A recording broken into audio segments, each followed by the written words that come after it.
2020 will go down in history as the worst year in the current millennia. However, in America, it will be fondly remembered as the year where a plague ravaged the nation, having a higher body count than your favorite OnlyFans creator, where rationale was usurped by conspiracy theories and unprecedented insanity, where social justice was once again thrust into the national limelight. But the true headliner of this godforsaken year was a bout between two old men with presidential ambitions. A contest that gripped the heart of America, slowly descending into madness as November 3rd drew closer. It's during these tumultuous and uncertain times when a hero rises to the occasion, an individual who is willing to cast aside his own well-being to protect innocent lives. And at the nation's dumbest period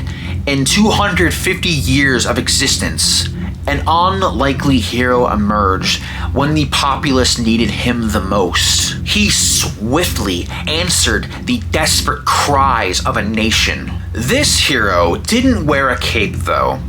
He wears a helmet, carries a hockey stick, and has the overall appearance of a Muppet on crystal meth. This hero's name is Gritty, the Flyers mascot. This is the story of how a hockey mascot saved America from the brink of catastrophic destruction. But before we delve any deeper, what's up dudes? My name is OK Kyle and welcome to the Internet X-Files.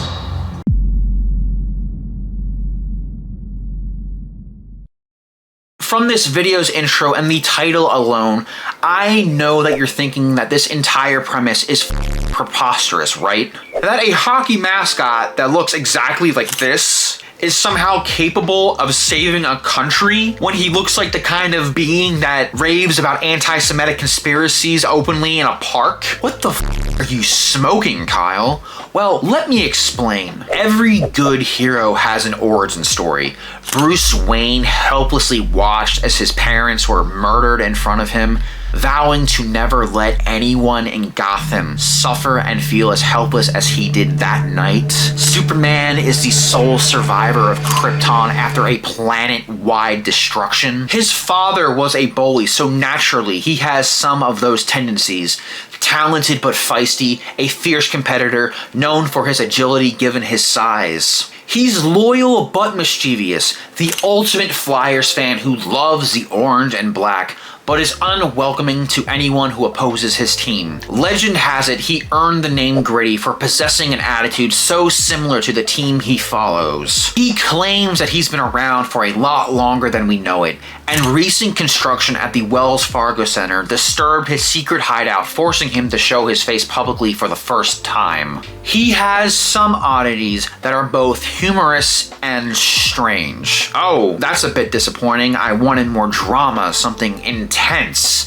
But no, I get this. We've been blue-balled like Rudy Giuliani in the Borat sequel. Remember that? Yeah, that was a thing. I know you were expecting gripping suspense and turmoil, but here's the real story behind Gritty's creation. Back in 2018, the Flyers were one of only 2 teams in the entire NHL without a mascot of their own. But more importantly, Flyers management realized that they were missing out on millions in potential profits. Every other team in the league has a mascot that is making a shit ton of money from milking their likeness. So why can't we? Aided by David Raymond, a man who's only known for being the Philly fanatic for years, rubbed their brains together to form an idea, a concept for this unknown mascot that would be the face of their team. Weeks turned into months without any progress. Just when it looked like their brain cells had finally committed harakiri, someone was jolted with the perfect idea. I got it.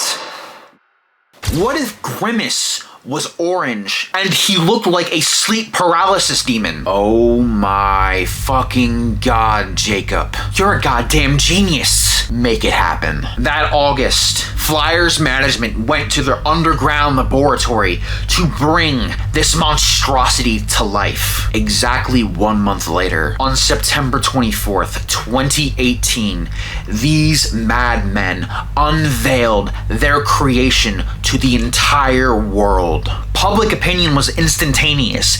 It ranged from confusion, abject horror, and ridicule. But somehow, some way, Gritty's existence captivated the nation. It was even reported that a group of teenagers in Springwood, Ohio, were mysteriously killed in their sleep by this nightmare demon. Even the cross-state rival Pittsburgh Penguins took to Twitter to join in on the mockery of this sentient pube monster by saying, "Lol, okay." A fierce, quiet rage kindled within Gritty's crazed, bulbous eyes upon reading that tweet. How dare a penguin have the temerity to laugh at his existence? Gritty was a leopard seal looking to feast on some flightless bird ass after reading that tweet for the first time. That one tweet was met with a swift response from Gritty himself,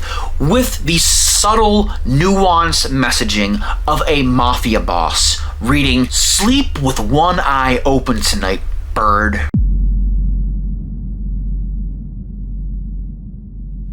From that moment on, Philadelphia came to his defense, adopting this creature as one of their own, embracing this monster with arms wide open. To be honest, that sounds about right. Yet another obnoxious, loudmouth, opinionated asshole from that hellscape of a city who immediately flips the switch to violence and saltiness when insulted. A true Philadelphian at heart. I think he'll fit in just fine. Seemingly overnight, his popularity exploded. He was doing everything from leering at late-night talk show hosts with a hostile aura, doing Kim Kardashian-esque photo shoots, and had a rapidly growing Twitter following, of all things. Over the ensuing years since Gritty's inception, while he was entertaining fans and the media alike with his constant shenanigans, like beating up a 13-year-old at a home game, Philadelphia police are investigating whether the Flyers mascot, Gritty, may have assaulted a 13-year-old boy. What? Unbeknownst to him, he would soon be called upon to serve a greater purpose in the near future. Now fast forward to 2020. To say that America was having a bit of a rough patch would be an understatement. What the world saw was merely the tip of the fucking iceberg that was on a collision course with the Titanic. What they witnessed were the highlight reels of this weekly reality TV shit show. And the worst thing of it all was, numerous editors were working constant overtime too, to provide content to the world, to show what was going on in this country. America was speedrunning anti-intellectualism. In the span of a few short months, America cemented itself as a country populated with transcendental dumbasses. New conspiracy theories were being harvested like the brain cells of the people who ardently believed in them. 5G towers were somehow spreading brain cancer. By wearing a mask, it somehow made it easier for kids to get abducted off of playgrounds. QAnoners took to the internet in droves to reveal the pedophiles hiding online, finally ripping off their masks, only to reveal that they were the pedophiles the entire time. Bill Gates wanted to put microchips in our brains to control us. During that year, my brain was an anthill, and there was some dumbass 8-year-old holding a magnifying glass directly in the sun over it. That's not all, though. There was so much insanity happening just about every single week that it was hard to keep up with. Here are just some of the highlights that I remember. There were patriotic LARPers taking to the streets. Asian people, no matter what country they were from, were targets of discrimination because They kinda look Chinese, I guess. 76-year-old Asian woman punched in the eye, left bleeding. For over a year, Asian Americans have been fighting an additional virus of hate and bigotry. Therefore responsible for bringing the plague with them. Innocent people were getting gunned down by cops.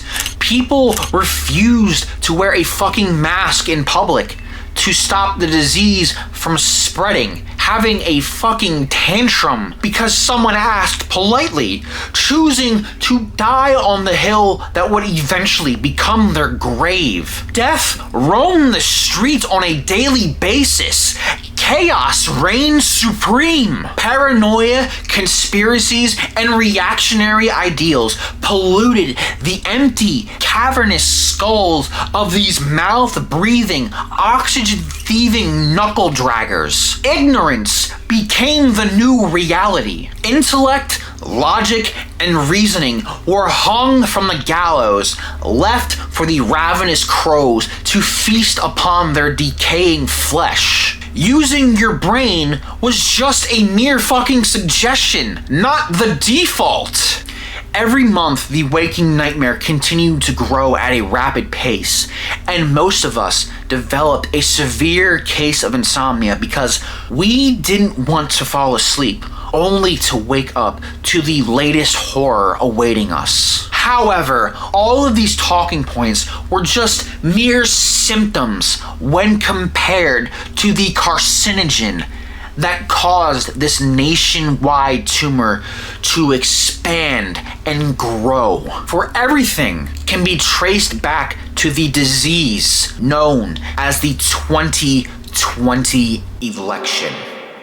Even though this catastrophic dumpster fire transpired only a few years ago, to me and everyone else, it feels like it happened a millennia ago because every day that year felt like a light year passed. But just in case you forgot or were living ignorantly like Patrick Star under a rock, God, I fucking envy you. Here's what happened. The 2020 election is the most divisive presidential election in recorded American history. It wouldn't just be a fight between a liver-spotted cadaver and a thin-skinned bitch who got pissed off and sued Bill Maher for insinuating that his mom had sex with an orangutan. No, it would be a battle to determine the future and the ultimate fate of America. And honestly, the country's trajectory at that point was looking pretty bleak and grim, if we're being honest. What future sounded more appealing? 4 more years of flirting with fascism and authoritarianism, or the previous lukewarm status quo where nothing got accomplished? Which of these two people was going to earn the vote of the American populace?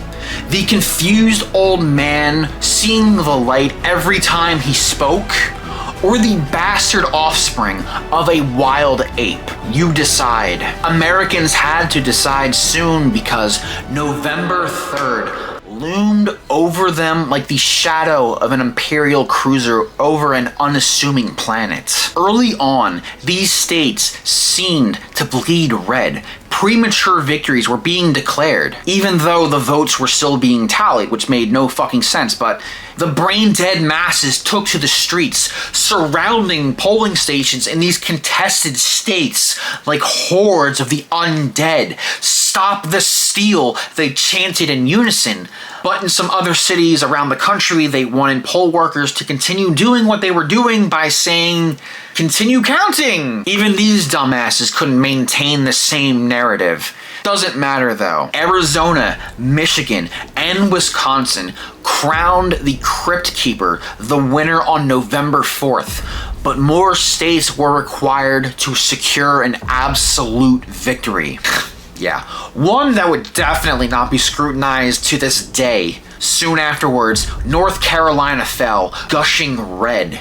Both candidates were neck and neck in the polls, never having a commanding or substantial lead. Later that week, only 2 important states remained: Nevada was close to declaring a victor, but were caught up in many legal proceedings. Pennsylvania and Georgia were up for grabs. But the question lingering on everyone's mind by Thursday and Friday was, why aren't these states being called yet? Well, that's because of a myriad of factors, most of them involving goddamn lawsuits, behind the scenes interferences, recounts, and the attempts of the progeny of a zoo animal having a temper tantrum because he wanted his victory and he wanted it now. And because he wasn't getting what he wanted, he threw his plate of chicken nuggets at the wall.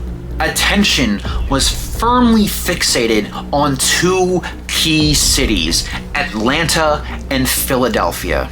For months leading up to this election, many pundits and reporters came to the unanimous consensus that Pennsylvania would be a decisive battleground state, one that could potentially be the ultimate decider of who would be sitting in the White House that January. The previous election was won by a slim margin of less than 1% in that state. Pennsylvania was previously corrupted by a potent hemlock.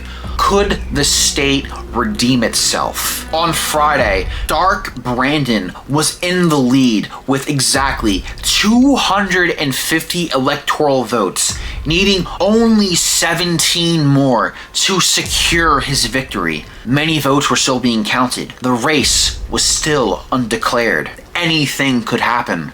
Early on, most of Pennsylvania was bleeding red, with a few scattered pockets of blue in the overwhelming sanguine sea. It seemed like America was destined to repeat its past failures. 4 more disastrous years were awaiting us. Then all eyes shifted to Philadelphia after every other county in the state was finished. This was the highest election turnout from the city since 1984, the year where America was subjected to Reagan Round 2. Both political tribes grew larger with each passing day, waiting for a response, for some form of clarity amongst the baffling confusion. City officials decreed that all polls in the city get greased up for whatever outcome may happen. And even some good guys with guns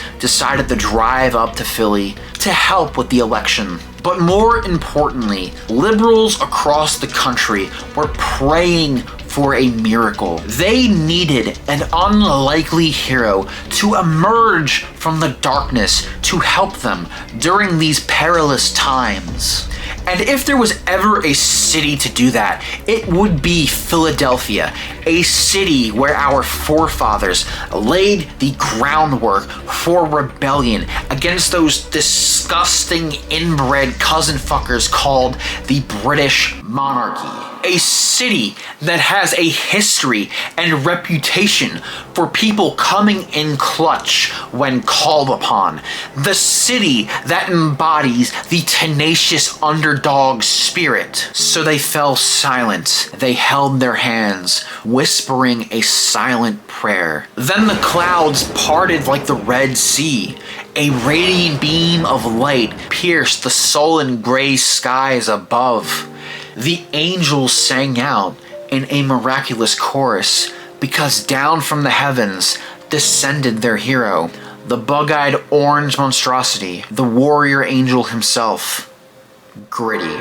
It was going to be a clash between an orange asshole and an orange abomination. Yeah, you see, for some unknown reason, Gritty became associated with anti-capitalist, socialist, and anti-fascist memes during this election cycle for some reason, but I think I know why. Gritty represents more than hockey. Gritty became a beacon, a symbol of hope for many, an avatar for their collective disdain for a system that has repeatedly failed them. The righteous hockey stick that strikes the face of oppression with its menacing slap shot. I mean, just look at this face.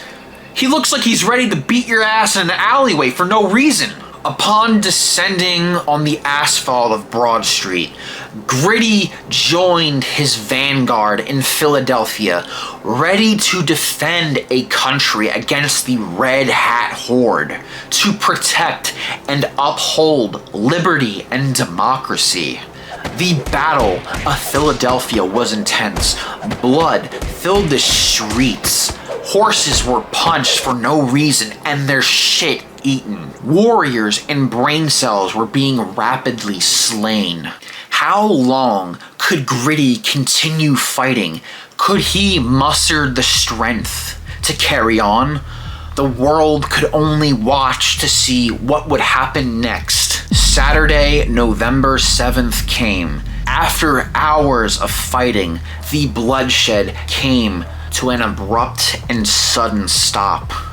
At precisely 11:25 a.m. that morning, Americans received news that after an exhaustive battle, Pennsylvania had declared a winner, and his name was Joseph Robinette Biden.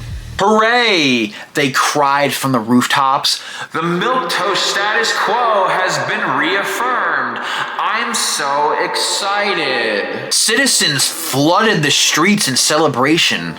Mirth and merriment was found nationwide, reveling in this joyous victory. However, one creature was noticeably missing from these festivities. Gritty was nowhere to be found. He seemingly vanished after the Battle of Philadelphia. Like most heroes, Gritty knew when to disappear. He didn't have to partake in the celebration. Knowing that he filled his heroic duties was enough for him. To this day, you can find him roaming the stands of the Wells Fargo Center. He may be recognized by hockey fans for his various antics and Twitter threats, but they will never comprehend the vital role he played in saving a country that was on the brink of catastrophe. The story that I just regaled you with sounds entirely absurd when said aloud, but this entire event is based on accurate and factual historical accounts from the night of November 2020. I would know. I was there. And with that being said, once again, my name is OK Kyle. Thanks for watching the video. Thanks for hanging around. And I will see you dudes in the next video. Adios. Gentlemen, we gather here today to discuss how we proceed with our future plans. Kyle's commentary abilities are rapidly increasing with each new video he makes. He is unlike the rest of the global populace who blindly live in the integrated server. He is unlike all the other specimens. As you all know, our last two assassination attempts ended with our agent's premature termination. It is an unfortunate outcome, but now we must come together to formulate a strategy to quell his rapid growth. We need to halt his efforts before he exposes us. The Ancient Ones require that the human species remain docile and ignorant. Do any of our esteemed colleagues have any suggestions? We could try ruining his personal life, like we did the last time when we took away his occupation. He will bounce back like he always does, 'cause that's what that cockroach does best. We need something else. Any other suggestions? No? Anyone? How disappointing. I guess we will have to sit and wait to see what his next move is.